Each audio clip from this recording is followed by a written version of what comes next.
Bonjour vous tous et vous toutes, bonjour chers coachés ou futurs coachés, chers stagiaires et futurs stagiaires. Voici la 9e vidéo concernant la méthode Commercer et on va parler de stratégie. Donc ça va s'appeler réviser sa stratégie de vente. C'est la vidéo cœur de soin 189 et ce sera la fiche 9 et la séance 9, la dernière séance sur la méthode Commercer, technique de vente. Alors on va faire ça en deux parties. Donc je rappelle d'abord le programme que vous connaissez maintenant pour ceux qui l'utilisent depuis le début. Donc je rappelle très rapidement le contenu de ce programme qui commence par la fiche 1. Il y a une introduction d'abord, mais on va parler de la fiche 1 qui est de parler de commencer par des définitions, organiser la vente, en 2, en 3, maîtriser l'introduction, en 4, maîtriser la découverte, en 5, engager l'art de convaincre, ensuite c'est les objections, ensuite c'est savoir conclure, ensuite c'est fidéliser ses clients. Et là, on va voir la stratégie de vente et on finira par une autre vidéo, la dernière qui sera sur la conclusion. Donc voilà pour ce qui est du programme. Maintenant, on va voir donc la 9e fiche en deux parties. Donc la partie 1 qui est toujours sur les questions préalables. C'est la partie coaching. Dans un coaching, on pose des questions. Et la partie 2, c'est la partie formation, concept et exercice. Donc quelques questions de coaching que vous pouvez résoudre par vous-même, trouver des solutions. Première question, selon vous, quelle est la définition d'une stratégie en entreprise? Stratégie en général, stratégie en entreprise, quelle différence? Qu'est-ce que la stratégie en fait? Et aussi en stratégie de vente ou stratégie commerciale, quelle différence entre ces différents types de stratégies? Stratégie d'entreprise et stratégie de vente ou stratégie commerciale.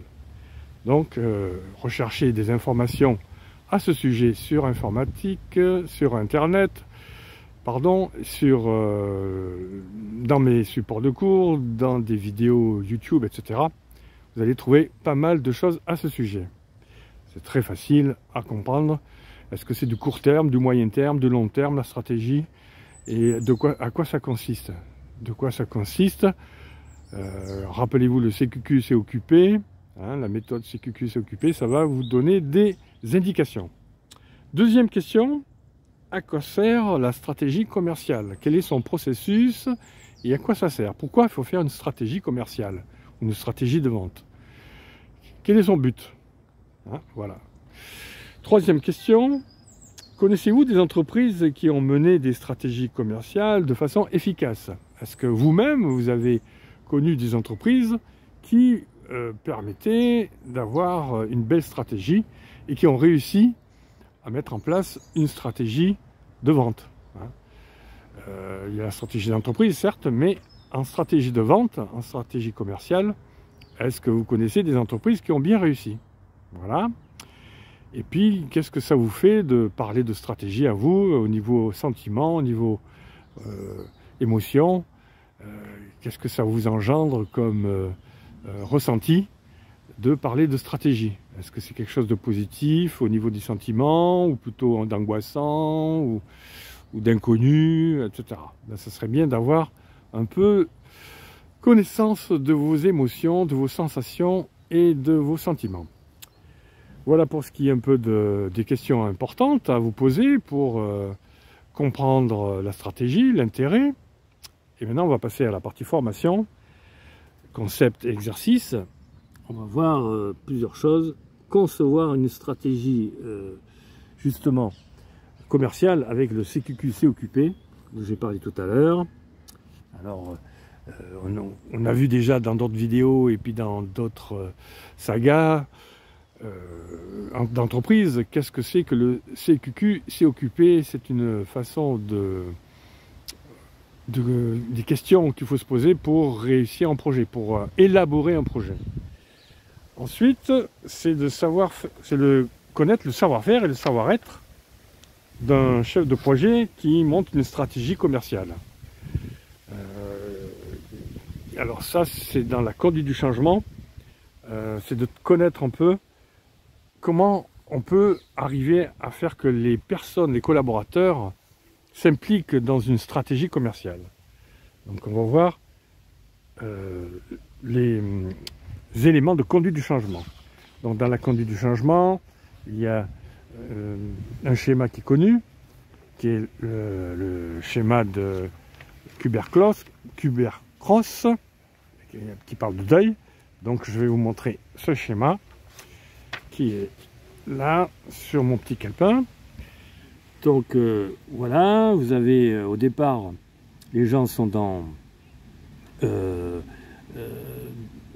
ils veulent pas changer, ils sont bien dans leur circuit, dans leur zone de confort. Ils n'ont pas envie de changer. Les clients en particulier, ils ont tout ce qu'il faut. Vous arrivez tout d'un coup et ils vous disent non, non, non, on ne veut pas changer, on veut garder nos produits, nos besoins, ils sont déjà assouvis, nous sommes déjà bien fournis, il n'y a pas besoin de changement. Et vous arrivez pour leur proposer des produits, des services qui vont peut-être bouleverser ou améliorer leur dispositif, leurs clients, leurs produits, leurs services, etc. Et ils vont résister. Donc il y a une partie déni d'abord, ils ne veulent pas, puis après il y a une partie résistance si vous insistez. C'est ce qu'on appelle dans la courbe du changement, la résistance. Et puis il vient un moment où, si vous continuez à être en relation avec eux en tant que vendeur, que le client s'aperçoit au bout d'un certain moment que c'est important pour lui de changer de choses. Il va, surtout si vous savez argumenter, si vous l'interrogez, que vous lui faites prendre conscience. Alors j'aime bien le mot prendre conscience en douceur, c'est-à-dire que vous êtes capable de faire qu'il s'aperçoive par lui-même et pas par forcing de votre part.